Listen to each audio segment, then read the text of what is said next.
Hi everyone, we're going to get started.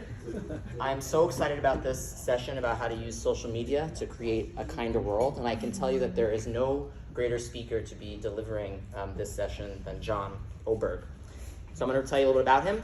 John is an animal activist dedicated to making the world a kinder place for animals by using the power of social media. In late 2018, he became an independent animal advocate, funded through individual donations, focusing on amplifying pro-animal content in the digital space. Previously, he served as the director of new media for the Humane League and as director on communications for vegan outreach. In his decade of experience in social media advocacy, he has accumulated a whopping 250,000 followers. His posts have been seen hundreds of millions of times, and he has heard directly from thousands of people who've been influenced by his work.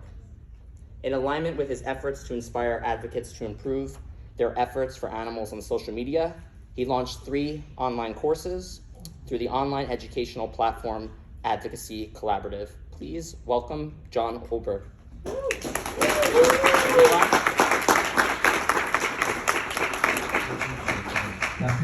I good? Everybody hear me? All right, cool. Thank you, Brian. It is great to be here, and just as a heads up, there are a little bit of formatting issues when they formatted my presentation, so some things might look a little weird, so just a heads up there. But I want to thank you all for being here at the Animal and Vegan Advocacy Summit. Can we all give them a round of applause? And I don't know why I said a high five, but give them a high five too. So what I want you all to do right now is to just take a moment to imagine yourself as this pig, who I named Terry. So Terry the pig is a pig who is on a transport truck that came from Iowa to this city of Los Angeles. And I took this video about 5 or 6 years ago when I was living in Los Angeles. And this is outside of a slaughterhouse known as Farmer John. And so this pig was just living their life in misery in this on concrete floor in the middle of Iowa in some factory farm. And then one day somebody pushes them onto a truck and they're going across the country for hours and hours and hours. And one day, or at some point, they finally arrive in front of this slaughterhouse, and they stop outside the slaughterhouse because the great folks of LA Animal Save had an agreement where they would stop for a couple of minutes and we would give them water and take some footage. And so I made eye contact with this pig, who I named Terry, for a good 60 seconds. And so you can just see this pig just staring at me for 60 seconds straight. And I'm sad to let you know that moments after this footage was taken, the slaughterhouse doors opened up and the pig and the truck entered the slaughterhouse and Terry was unfortunately killed. So it was too late for Terry. It is not too late for the hundreds of millions of pigs just like them. So as you can see, this video that I took, I posted to Twitter. I tweeted it. And this video has been seen 189,000 times. And so while it is too late for Terry, at least it's not too late for the many other animals out there. So in my decade of using social media to create a better world for animals, my content has been seen over 1 billion times. And why does that matter? So first of all, I want to let you know that the reason I've had tens of thousands of views of my posts and tweets every single year isn't the result of magic. I'm not paying to run ads. I don't have a PhD in social media science. What it is just me, an average guy who looked at what was working on social media and what wasn't, and I tweaked my approach over time, just constantly tweaking. And I want to let you know that social media, even if you don't want to make this your main form of activism, you can really make it a fantastic way to supplement the other work you're doing, whether it's on an animal sanctuary, whether it's some sort of on the streets activism or something like that.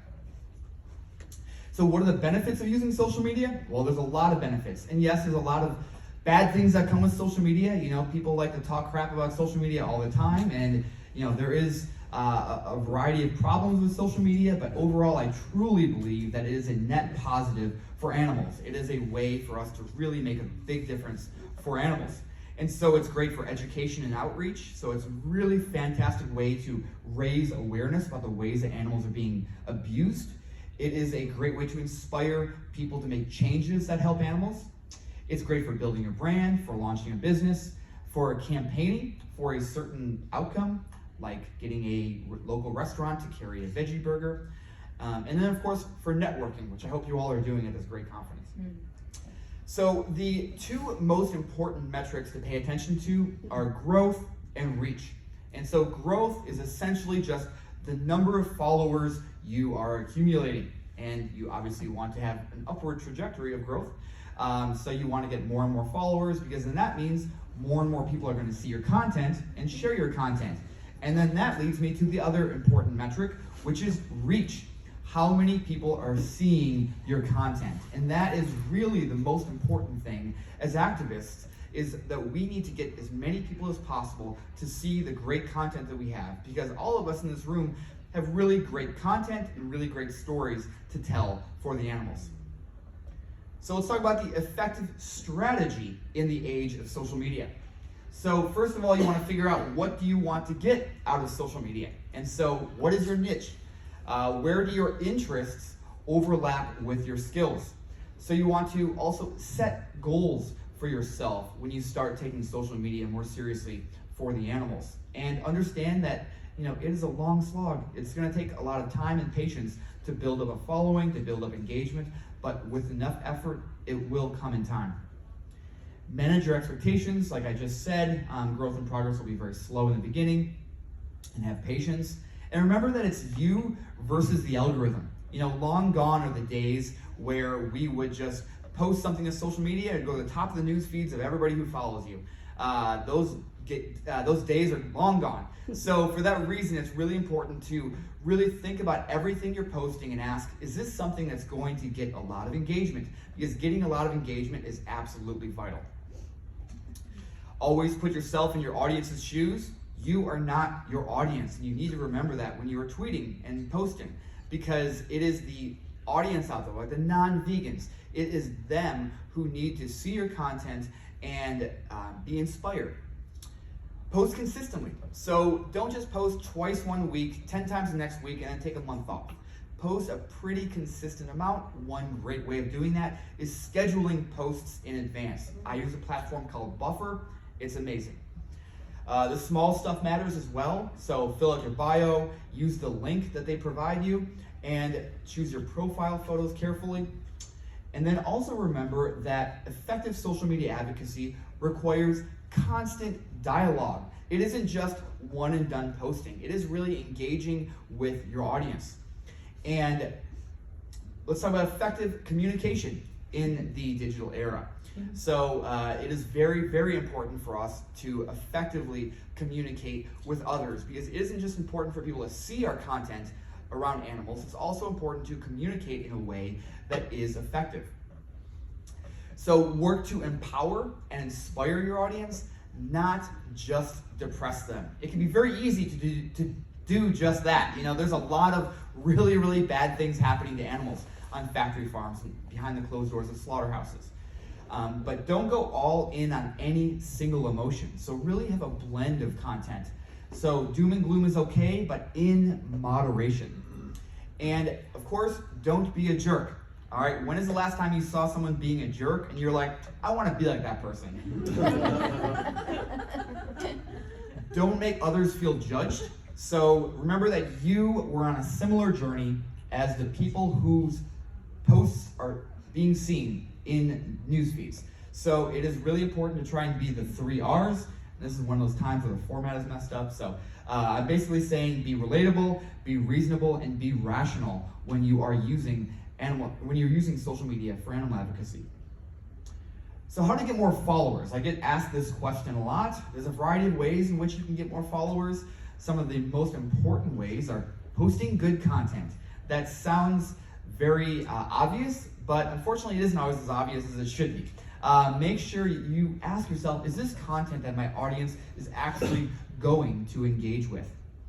And then getting shares and retweets of your content, that is how you get really massive numbers of views. So every year I get tens or dozens or hundreds of millions of views of my posts. And the vast majority of those views are actually from people who don't even follow me. And so the odds are the vast majority of them are non-vegan. And so it's really important to get people to share your content. So even if the majority of your audience is vegan, you want to walk this fine line where you're appealing enough to vegans that they want to share your content, but then you're not so alienating the non-vegans that they are going to, be pissed off when they see your content. It's a delicate balance there. External engagement. So like and reply to posts from others to draw attention to your profile. Engage internally as well. So make sure when people are commenting on your posts, when they're DMing you and so on, make sure you're engaging as well. Not just for etiquette, but also because it helps build up that rapport. And then of course, the little things. So all the stuff in this presentation, of course. Let's talk about content. So not all of your content needs to be original. So I really recommend coordinating with others, whether it's animal sanctuaries or undercover investigators, because there's a lot of really, really great content. And I would even make an argument that, if you want to post something, if you want to post about the abuse that animals are facing on factory farms, you don't need to go do it yourself. There's already hundreds, thousands, maybe tens of thousands of hours of really hard-hitting footage out there, pretty easily accessible. And it's really important for you to try and maximize your effectiveness and efficiency. And so for that reason, use content that already exists. Single shot footage is more effective than highly produced content. So I know that a highly produced video might be more likely to win an Oscar or an Emmy or something, but if we are trying to make as much impact for animals as possible, really, honestly, just like a video from an iPhone in 2013 is going to be better than spending hundreds of hours creating some really beautiful content. The shorter the better, so 5 to 60 seconds would be ideal. Say as much as you can in as few words as possible. And then here's some very specific very specific points about animal abuse focused content. It's a tongue twister. So first of all, prioritize content that induces emotions and pulls on heartstrings through sorrow, rather than just full-on violence and gore. That's for a few reasons. One, you're less likely to get censored, and for two, you are more likely for people to not just turn away in disgust. Focus on one specific type of cruelty at a time. So whether it's debeaking, castration without painkillers, teeth clipping, something horrible like that, just that one specific type of cruelty, people can really feel that rather than just using vague general language. And then think of creative ways to express frustration with some of the most basic forms of abuse. So some of the worst things that farm animals face in today's world is stuff that's really hard to think about. So boredom, for example. Boredom is a horrible thing for these farm animals to endure, and they endure extreme amounts of boredom, so much so that they lose their minds. So try and convey these things, even though it's kind of harder to say than just, they're castrated without painkillers. It's still really important to talk about these things as well. And then last thing about content is organize your content. So take the photos and videos you have from you at animal sanctuaries, or photos and videos of you with your pets and so on, and organize it. You can then access that stuff from anywhere in the world. You can share with others easily. So let's talk about what actions to actually take on social media. So share posts from others. So these are just some of my tweets in which people have seen on their news feeds, and then they retweeted. So if you see a good tweet, a good post on Facebook, a good post on other platforms, share it. Get the word out. Post your origin story. So I won't go into the whole origin story here. We don't have time for that, but I posted about the origin story of me becoming an activist back in the 90s, protesting deer hunts with my mom. Post the great plant-based food you might be eating. Use humor. And of course, the most important thing is to expose cruelty. Talk about your relationships with animals and how they've had an impact on you.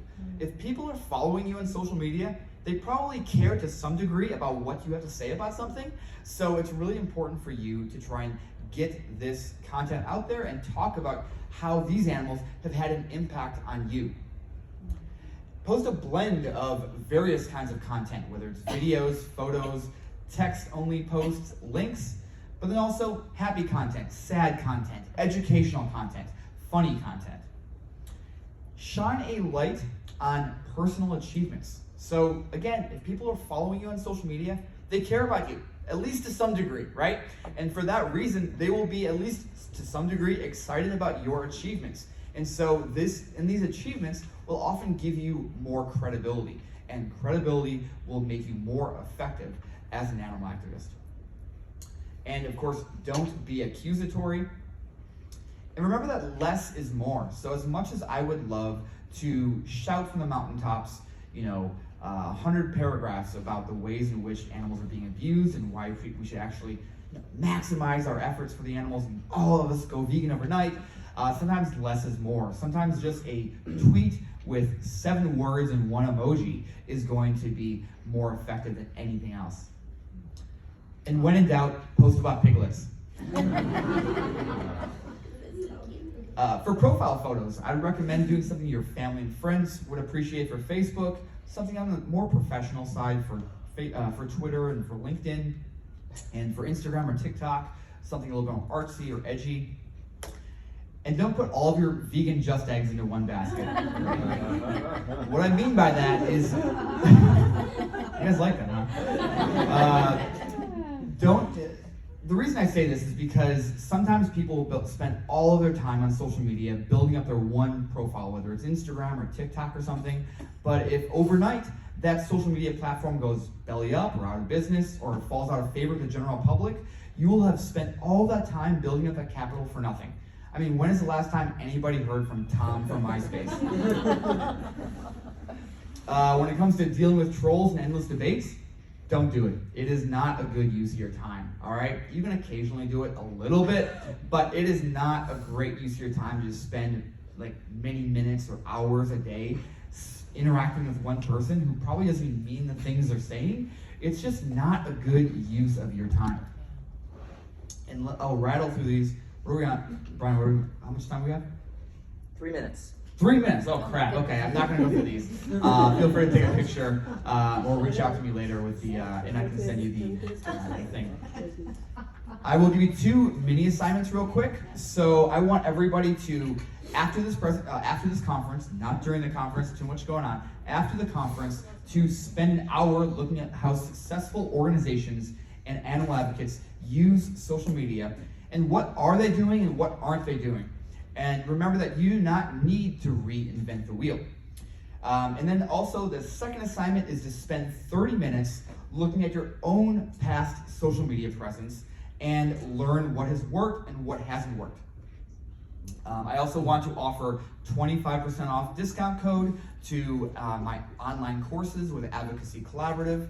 I've created 3 self-guided online courses talking about how to utilize social media to help with animals. Use code AVA25, AVA25 for 25% off, advocacycollab.com. And remember that what you are seeing on social media in terms of your impact is only the tip of the iceberg. So if one person has told you, hey, something I saw of yours really impacted me, there are dozens or hundreds of other people who have been impacted who you will never see. You are only going to see the tip of the iceberg. So I'm going to leave you with a quote from the late, great Maya Angelou that goes like this. People will forget what you said, people will forget what you did, but people will never forget how you made them feel. And so it's very important for us as animal advocates to remember that we need to make people feel something through our advocacy on social media, because getting people to feel something is going to create real change for animals. Thank you.